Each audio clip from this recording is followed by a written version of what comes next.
Salut tout le monde, je vous retrouve aujourd'hui pour faire l'avant-course du premier grand tour de la saison, le Tour d'Italie. La course au maillot rose qui débute donc ce vendredi avec la première étape en Albanie. Le mois de mai du monde du cyclisme tournera donc autour de la conquête du maillot rose. Côté général, la start list est très intéressante et la course au Maglia Rosa peut se révéler pleine de surprises, même si vous le verrez. Il y a pour moi deux têtes d'affiche qui sortent du rang. Côté sprint, on le verra ensemble, je suis surpris de la timidité de la start list. Entendez par là qu'il n'y a pas de Jonathan Milan, de Jasper Philipsen ou de Tim Merlier au départ de ce Tour d'Italie, alors qu'il y a tellement d'étapes qui auraient pu leur convenir. Tous trois lorgnent sur le Tour de France. Bah écoutez, tant pis pour eux, tant mieux pour les autres. Parcours général, sprint, tout ce qu'il y a à savoir sur la 108e édition du Giro d'Italia, c'est maintenant. Et côté parcours, dans les grandes lignes, nous avons donc 21 étapes pour 3400 km à parcourir. Sur ces 21 étapes, nous avons 6 étapes de montagne, 6 étapes dites accidentées, 7 étapes de plaine et de chrono. Si les sprinteurs vont se régaler sur les 2 premières semaines de ce Tour d'Italie, le général devrait se jouer, lui, en dernière semaine. Pourquoi? Alors, je vous présente ce Tour d'Italie en surface. Nous avons une première semaine de 9 étapes très tranquille, extrêmement tranquille. Nous avons un chrono sur la deuxième étape. Nous avons une seule étape sur cette première semaine qui arrive au sommet. C'est la 7e. Et nous avons une étape qui est piégeuse et qui devrait être extrêmement spectaculaire en direction de Sienne. C'est la 9e étape. Et nous aurons sur ces routes-là la présence de routes blanches, de Strade Bianche qui devraient mettre en difficulté potentiellement pas mal de favoris. En sachant que dans l'ensemble des favoris que nous avons au départ de ce Tour d'Italie, il n'y en a aucun qui sont véritablement des spécialistes des Strade Bianche. Donc voilà une étape qui devrait nous promettre pas mal de spectacles. Ensuite, nous avons une deuxième semaine de 6 étapes qui vont de la 10e à la 15e étape. Ici, sur ce secteur de 6 étapes, on va retrouver pas mal qui conviennent aux baroudeurs. À noter quand même un chrono sur l'étape 10. Chrono de spécialiste un petit peu à l'image du chrono de la deuxième étape, mais en plus long. Et nous avons enfin une troisième semaine de 6 étapes. Et là, si nous n'avons pas eu assez de haute montagne sur les 2 premières semaines, attention à l'avalanche ici. Sur la 16e étape, nous avons l'enchaînement Santa Barbara-San Valentino. Sur la 17e étape, nous avons l'ascension du légendaire Mortirolo. Sur la 19e étape, nous avons là l'étape Rennes qui va de Biella à Champoluc. Là, c'est indigestion de dénivelé. Et sur la 20e étape, nous avons le Classico, le très grand classique, l'enchaînement col de Finestré, Sestrière. Vous voyez que si ça manque un petit peu de haute montagne en première et deuxième semaine, on se rattrape très vite en troisième semaine. Troisième semaine où le général, encore une fois, va se jouer et qui sera extrêmement difficile pour les organismes. Alors, au-delà de la particularité d'avoir toute la haute montagne en dernière semaine, il y a une deuxième particularité qui se rajoute à cette 108e édition du Tour d'Italie. C'est qu'on a cette année un départ en Albanie. Effectivement, les 3 premières étapes se font en territoire albanais. Vendredi, samedi et dimanche. On a donc lundi une première étape de repos avant de rejoindre l'Italie pour la 4e étape de mardi. Je vous propose de regarder un petit peu plus en détail le profil de ces 3 premières étapes albanaises. La première étape est dite accidentée de Durazo à Tirana. Nous avons 164 km à parcourir pour les coureurs. Dans le final, nous avons 2 boucles de 22 km autour de Tirana avec en point d'orgue la montée de Surelle. Alors il y a certes des passages à 13% en début d'ascension de Surelle, mais normalement, de mon point de vue, on devrait avoir un sprint massif en clôture de cette première étape. Et si un sprinter devrait être le premier à se parer d'euro sur ce Tour d'Italie, et bien sur l'étape 2, il devrait déjà y avoir un changement de maillot rose, puisque nous avons sur cette deuxième étape un chrono de 13 km 700 à Tirana.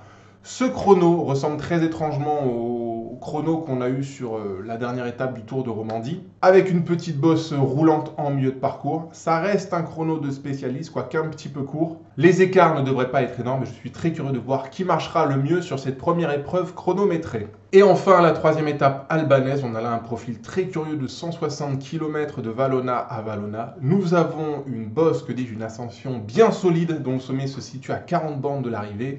Ascension de 10 km 700 à 7,4% de moyenne. Ici, sur cette étape, je trouve que le scénario est plutôt illisible.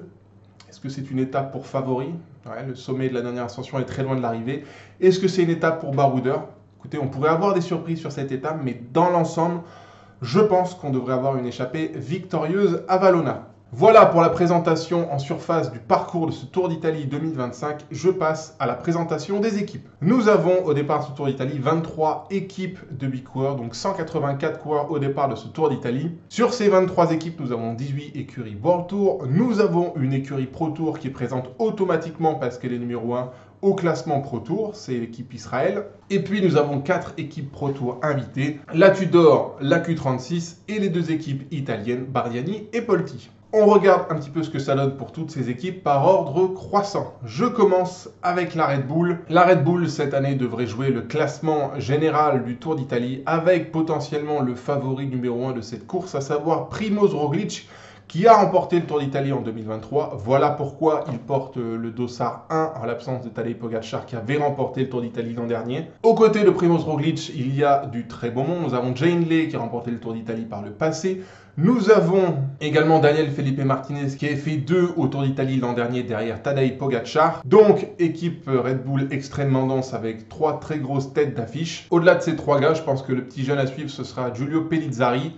L'an dernier, il n'avait pas été très loin de glaner une étape. Cette année, est-ce qu'il aura la possibilité de se glisser dans les échappées? Si c'est le cas et que Red Bull lui laisse un petit peu de champ, je pense que Pellizzari, ça peut être très intéressant pour qu'il puisse jouer les étapes en 2e et 3e semaine de ce Tour d'Italie. Ensuite, après Red Bull, nous avons l'équipe Alpecin. Alors, c'est une start list qui est encore en attente de confirmation à l'heure à laquelle je tourne cette vidéo.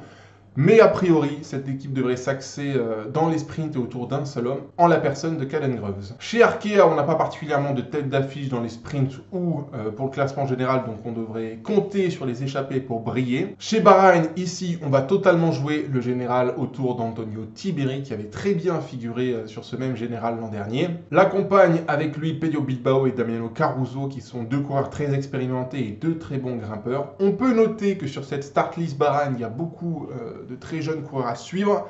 S'il y en avait un à retenir, je penserais à Edoardo Zambanini. Voilà un petit peu le jeune à suivre chez Bahreïn, au-delà d'Antonio Tiberi bien évidemment. Chez Cofidis, on va jouer la carte du sprint autour de Milan Fretin, qui est un des sprinteurs qui marche très fort en ce début de saison, même s'il est un petit peu en retrait médiatiquement parlant. Mais attention à lui, je ne serais pas surpris qu'il claque une étape sur ce Tour d'Italie. Chez Decathlon, on va encore ici jouer la carte du sprint autour de 2 bonhommes. Sam Bennett si le final d'étape est plat.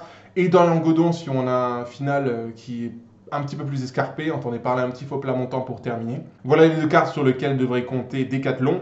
Chez IF, là encore, start list provisoire, mais pour le général, ça va tourner autour de Richard Carapaz, le très grand grimpeur équatorien qui a lui aussi remporté le Tour d'Italie par le passé. Au-delà de ça, je pense qu'on a toutes les qualités pour jouer des étapes de montagne en baroudeur. On va penser à Ucarty, à Cepeda, Jefferson Cepeda.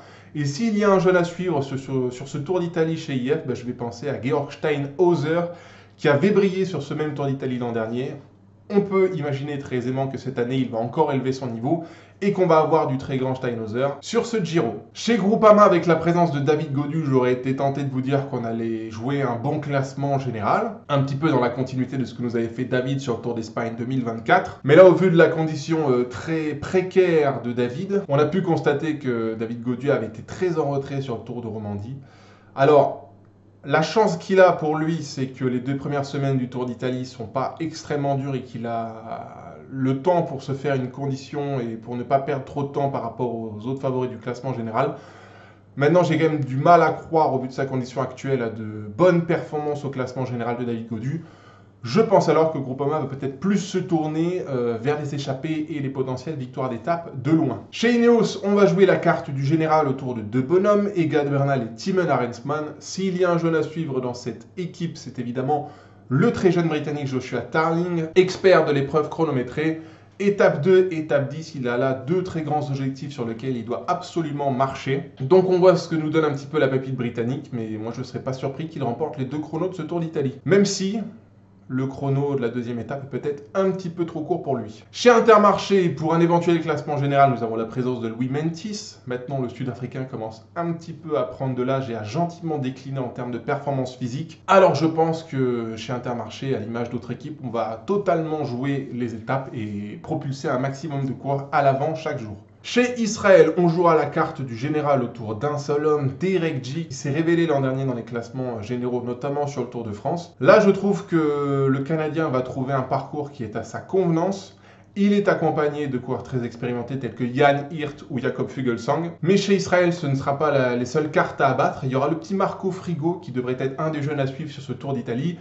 Et dans les sprints, on devrait pouvoir également compter sur Corbin Strong. Chez Lidl, c'est un petit peu le même engagement que chez Israël, à savoir qu'on a Giulio Ciccone pour le classement général. Sur les sprints, on a la présence de l'incroyable Mats Pedersen, qui devrait se passer du Tour de France cette année. Mats Pedersen, je serais très surpris qu'il clôture ce Tour d'Italie sans une seule victoire d'étape. Et s'il y a un jeune à suivre dans cette équipe Lidl, je vais penser à Matthias Vacek, qui avait fortement brillé sur le Tour d'Espagne 2024. Plus discret en ce début de saison malgré un bon mois de février.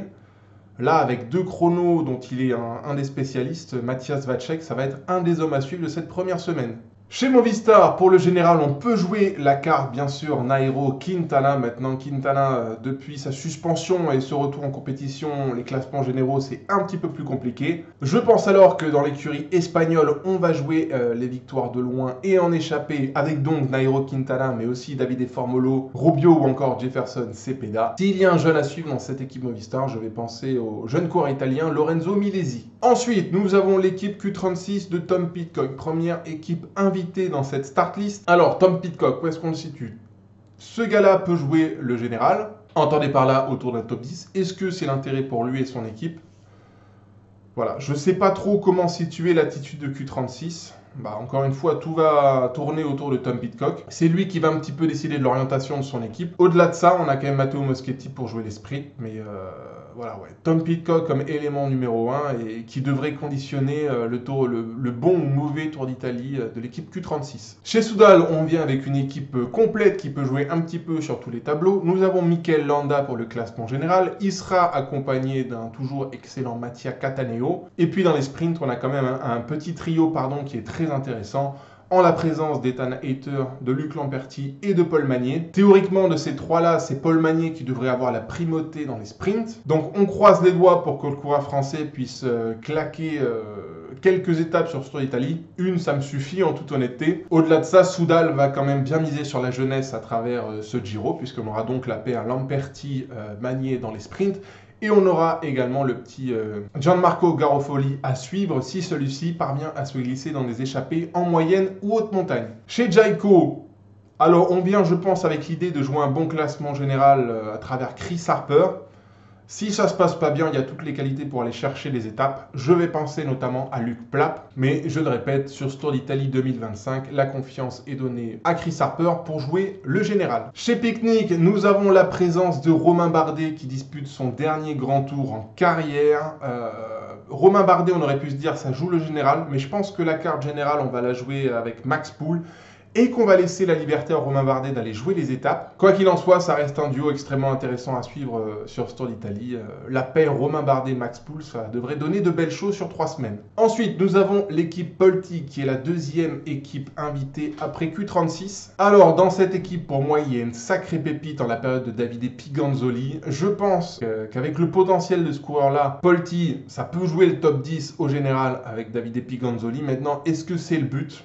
Est-ce que c'est le plus intéressant à faire pour cette équipe?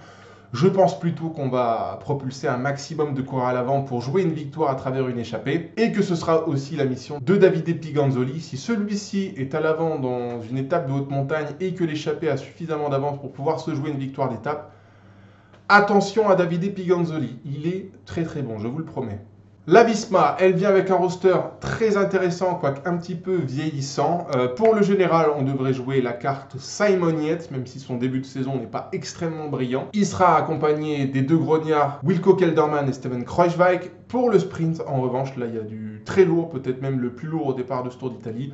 Olaf Koy, bien évidemment, qui sera accompagné aussi de Wout van Aert. Qu'attendre de Wout van Aert sur ce Tour d'Italie? De belles choses, ça c'est sûr. Est-ce qu'il jouera les sprints ou lancera les sprints pour Olaf Koy? Je planche plutôt pour la deuxième option. Et pour les chronos, bien évidemment, vous avez le coureur italien Edoardo Affini qui s'est révélé en fin de saison dernière et qui aura à cœur de briller sur son tour national. Tudor, c'est la troisième équipe invitée de ce Tour d'Italie 2025. Attention, chez Tudor, il y a un coureur qui marche du feu des enfers depuis quelques semaines en la personne de Michael Storer. Théoriquement, ce coureur-là peut viser un excellent classement général, entendez par la top 5 voire podium, au vu de ce que le garçon nous a montré sur le Tour des Alpes il y a quelques semaines. Maintenant, vu la gifle qu'il a mis à ses adversaires sur le Tour des Alpes, on est en droit de se demander si Storer n'est pas prêt un peu trop tôt, en sachant que le général se jouera en 3e semaine. Mais voilà, Entre le Paris-Nice et le Tour des Alpes de Michael Storer, bien sûr qu'il faut citer ce gars-là en tant que favori du général. Au-delà du bonhomme, dans les jeunes à suivre, moi je vous propose de suivre Marco Brenner qui a montré de très belles choses depuis ce début de saison, qui vont demander confirmation sur ces 3 semaines.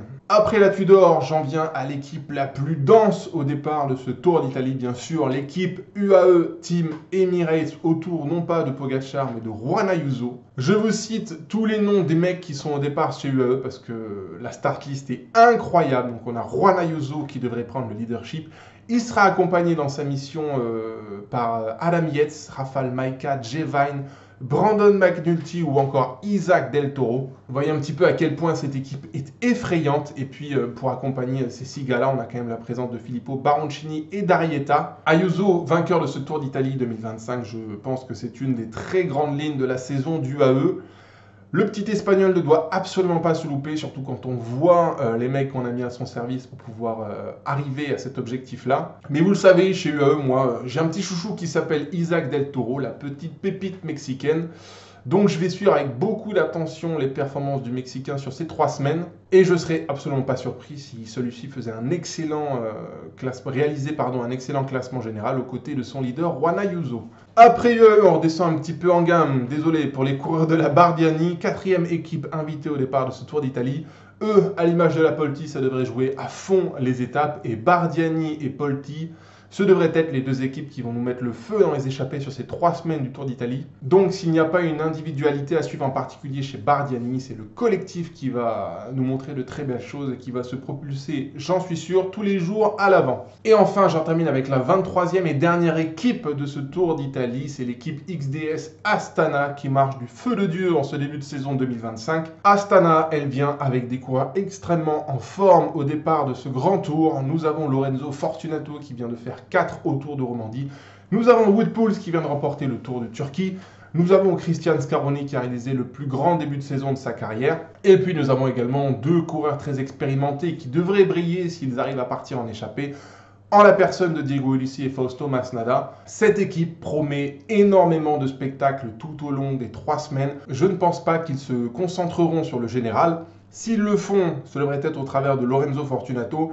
Mais je pense qu'on va jouer un maximum les victoires en échappée. Et là, vu les qualités individuelles des coureurs, ça va être impressionnant.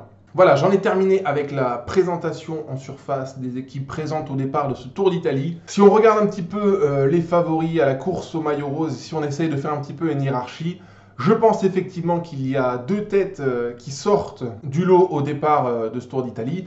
Je pense évidemment à Primoz Roglic et Juan Ayuso. Voilà 2 coureurs avec des qualités individuelles très fortes. Primoz Roglic, c'est certainement, aux côtés de Christopher Froome, le coureur dans le peloton qui a le plus grand palmarès dans les courses par étapes. Il monte gentiment en puissance. Il était un petit peu en retrait sur le Tour d'Algarve au mois de février. Au mois de mars, sur le Tour de Catalogne, il a battu Juan Ayuso, qui était un des très grands hommes en forme de ce début de saison. Donc on a là, je pense, le duel annoncé sur ce Tour d'Italie. Et ce qui me fait dire que ces 2 gars-là sortent un petit peu du rang par rapport à la concurrence, c'est la qualité de leur équipe. Je ne reviens pas sur le roster UAE, sur lequel je me suis suffisamment épanché tout à l'heure. Encore une fois, chez Red Bull, par contre, là, le trio Martinez, Hindley, Roglic, ça peut faire peur si ces 3 gars-là sont très en forme. Donc, duel Red Bull UAE à suivre. Et la lutte promet d'être très intéressante. Au-delà de ces 2 gars-là, de ces 2 équipes-là, dans mes favoris tier 2, je vous ai mis Richard Carapaz et Mikel Landa. Ces 2 gars-là, pour moi, c'est l'évidence absolue quand on parle d'un top 5 dans un grand tour. Ce sont des mecs qui ont tellement prouvé par le passé que je suis obligé de les citer en tant que grands favoris de ce Tour d'Italie aux côtés de Juan Ayuso et Primoz Roglic. À leur côté, j'ai mis Antonio Tiberi qui doit confirmer son très grand Tour d'Italie 2024. Et puis, entre parenthèses, parce que je suis un petit peu plus incertain de ce que peuvent faire ces gars-là sur 3 semaines, je vais penser à Derek G qui doit encore confirmer son très grand Tour de France 2024. Et Michael Storer, qui est un des très grands hommes en forme de ce début de saison, mais qui marchait tellement fort autour des Alpes qu'on peut très légitimement se poser la question, est-ce que ce gars-là n'est pas prêt un petit peu trop tôt, en sachant qu'encore une fois, le général se joue en 3e semaine. Et puis, dans mes favoris tier 3, je vous ai mis un Giulio Ciccone pour la Lidl, un Simon Yates pour Visma, et puis j'ai mis entre parenthèses Egan Bernal et Timon Arensman pour Ineos. Arensman, je doute un petit peu de sa régularité sur 3 semaines, même s'il avait été excellent sur le Tour d'Italie 2024. Et chez Egan Bernal, il faut bien sûr s'assurer qu'il a bien récupéré de sa fracture de la clavicule au mois de février. Si c'est ça, encore une fois, Bernal-Arensman, c'est un duo chez Ineos qui peut très bien marcher. Pour tous les autres, entendez par là Romain Bardet, Tom Pidcock, David Gaudu, Lorenzo Fortunato, Chris Harper ou encore Nairo Quintana, je pense qu'on va plutôt jouer les victoires d'étape et donc se désintéresser un petit peu du général. Autre chose par rapport au général, j'ai pas cité des mecs comme Adam Yates, Isaac Del Toro chez UAE ou Jane Lay ou Martinez pour Red Bull. Ces gars-là peuvent très bien performer et finir dans les 10 voire dans les 5 de ce Tour d'Italie aux côtés de leur leader. Mais puisqu'ils sont au service ou de Roglic ou d'Ayuso, je pars quand même du principe qu'ils ne joueront pas à la gagne et qu'ils devraient perdre du temps un petit peu tout au long du Tour d'Italie, puisqu'ils feront des efforts pour leur leader, efforts que ne feront pas, par exemple, des Ciccone, des Carapaz ou des Landa. Voilà, ça c'était pour les favoris du classement général. Pour ce qui est des sprints, pour moi, allez, je vais dire qu'il y a 3 têtes qui sortent du lot. Évidemment, Olaf Koy de Visma, qui est pour moi le grandissime favori, même s'il faut s'assurer qu'Olaf Koy a bien récupéré de sa fracture de la clavicule à Gambé-Velgem fin mars. Pour embêter Olaf Koy et le duo Wout van Aert, je pense qu'on aura Caden Groves et Mats Pedersen. Caden Groves pour Alpecin et Mats Pedersen pour la Lidl. Voilà un petit peu pour moi le trio qui sort du lot, Koy, Groves, Pedersen. Derrière, il y a du beau monde, mais qui doivent confirmer à cet échelon-là. Paul Magnier, par exemple, c'est son premier grand tour. Milan Fretin, même s'il marche très fort en ce début de saison, n'a jamais performé en grand tour. Sam Bennett a prouvé par le passé qu'il pouvait gagner de très grandes étapes sur les grands tours, mais voilà, Sam Bennett, il perd un petit peu en condition chaque année. Dorian Godon, il y aura quelques étapes qui lui conviendront plus qu'à Sam Bennett, mais bon, je ne vois pas Dorian pour autant battre un Pedersen dans une arrivée en faux plat montant. Corbin Strong, c'est un mec qui est toujours placé, mais qui ne gagne pas beaucoup. Et Matteo Moschetti, ouais, là je pense qu'un Olaf Koy ou un Mats Pedersen, c'est peut-être un petit peu trop rapide pour lui, allez savoir. Donc sait-on jamais. Mais pour moi, dans les sprints, je pense qu'on part quand même sur 3 mecs, ouais, Olaf Koy, Caden Groves et Mats Pedersen. On croise les doigts pour Paul Magnier, mais le coureur est encore en construction et pas de pression. S'il ne gagne pas d'étape cette année, c'est pas grave. Voilà, j'ai fait le tour pour la présentation de ce Tour d'Italie. Vous avez vu un petit peu le parcours, vous avez la présentation absolue de l'ensemble des coureurs de ce Tour d'Italie. Si la vidéo vous a plu, n'hésitez pas à mettre un petit pouce en l'air. Si vous souhaitez que Romain Bardet gagne une étape sur ce Tour d'Italie 2025, vous devez vous abonner. Pas d'abonnement. Pas de victoire de Romain Bardet sur ce Tour d'Italie. Sur cette édition, je vais essayer de faire mon mieux de débriefer autant que possible chaque étape du Giro. On se retrouve donc vendredi pour les débriefs de la première étape. Qui sera le premier porteur du maillot rose de ce Tour d'Italie 2025? Donnez-moi votre pronostic en commentaire et on s'en parle sous la vidéo. D'ici vendredi, portez-vous bien, prenez soin de vous, une très bonne soirée et à très vite. Ciao, bye bye.